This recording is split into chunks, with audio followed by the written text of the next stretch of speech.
kill me if you can. Hunting. It's an avid hobby of mine and runs in the family. My favorite animals to catch are deers and boars, as they are quite a challenge to catch, and I love a challenge.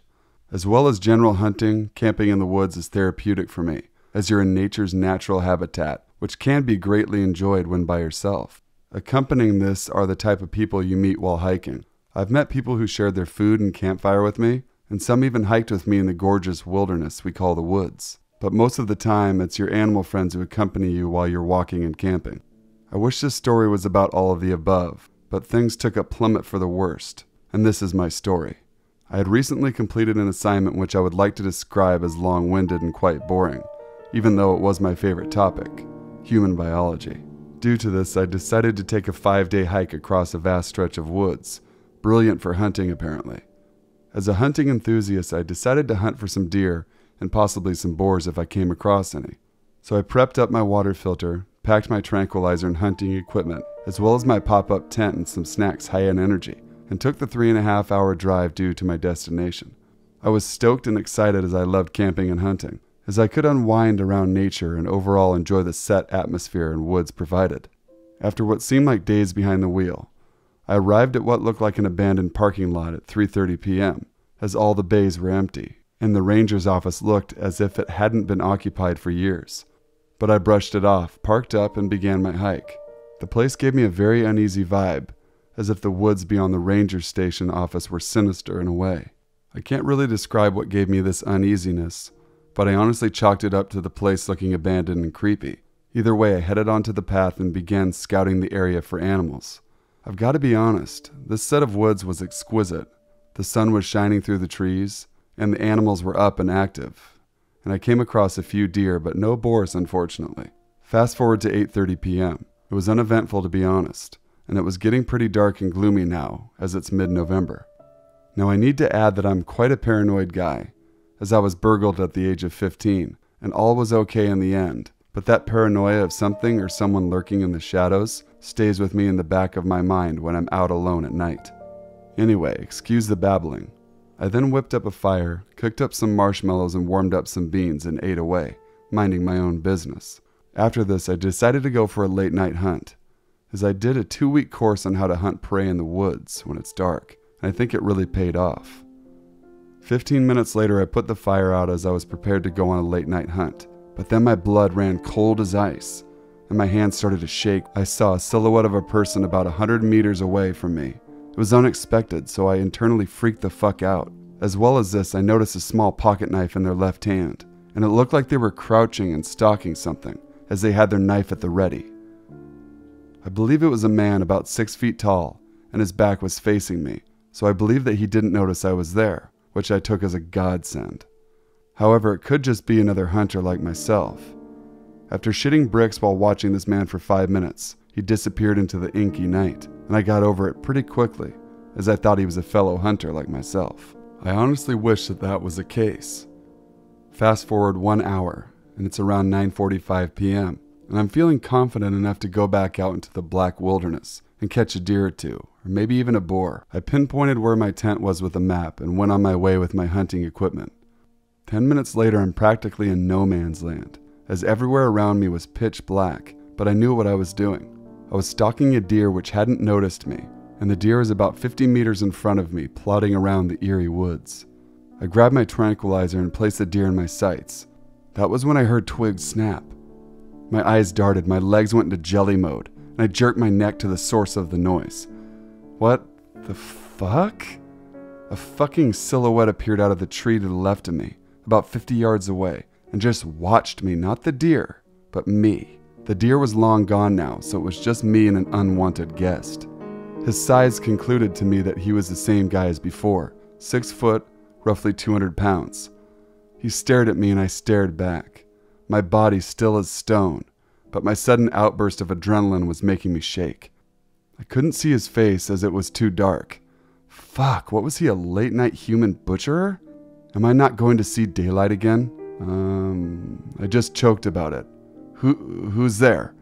I tried to say in the calmest voice I could do, but fear was evident when I asked the question. The man raised the hand with his pocket knife. That was it, I fucking bolted it north, while mildly tripping up and hitting my head off tree branches. Twigs snapped rapidly behind me as this son of a bitch was chasing me.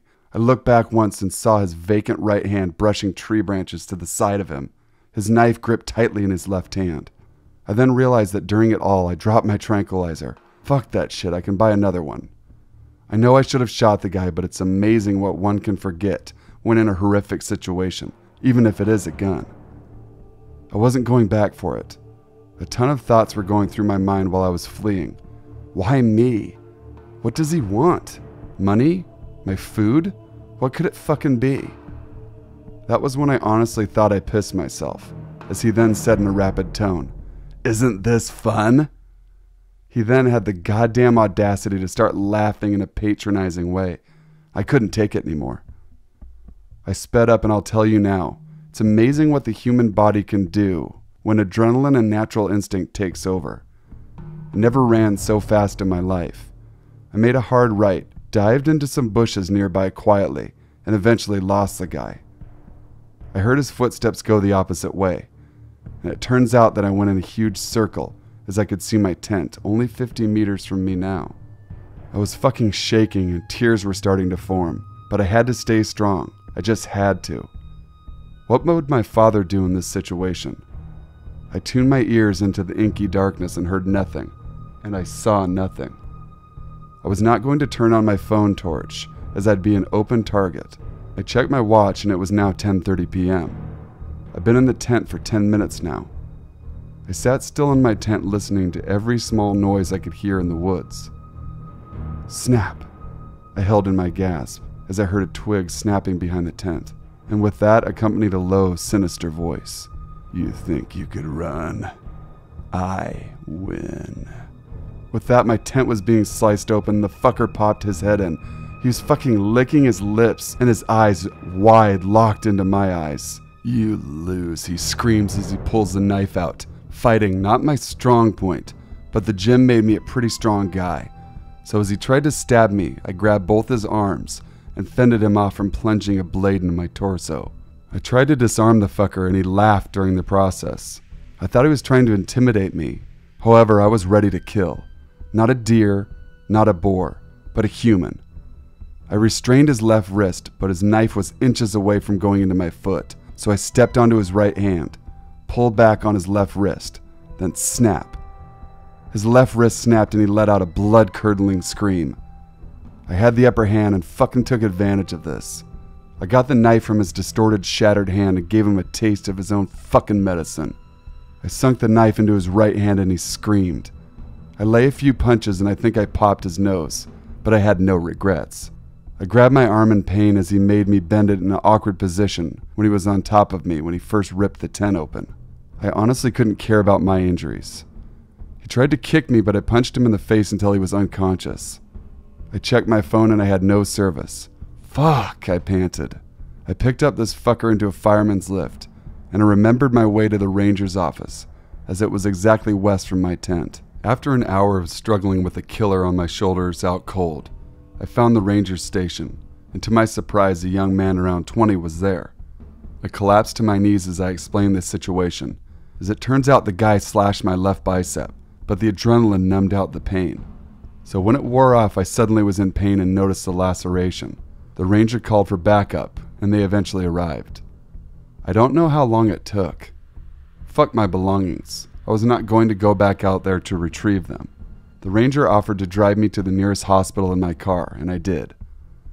The night stalker was taken away, but was semi-conscious. The next day I woke up in a hospital bed to an officer, and what he said next was burned into my memory, never to be erased. When I first saw the killer, his back was towards me, knife in his left hand, and was crouching as I mentioned earlier. It turns out that he was stalking another hiker, who he brutally murdered and mutilated at the scene. They found chloroform at the scene, hence me not hearing any screams or cry for help. I vowed from then onwards to never go hunting again by myself. The next time I went hunting was half a year after this incident with 4 other mates. Although the woods have a beautiful atmosphere and vibe, never judge a book by its cover, as the tables can turn within a blink of an eye. For all of you going camping and hunting, stay safe. And remember, Don't think that these things can't happen to you. Hey guys, Sinful here. Thanks for listening. Please make sure to leave a like, comment, share everywhere you can, and subscribe to the Sinful Society. Hope you guys enjoyed this video. Keep your stories coming. If I haven't featured them by now, I will soon. That's a promise. Enjoy the rest of your weekend, guys. Stay sinful.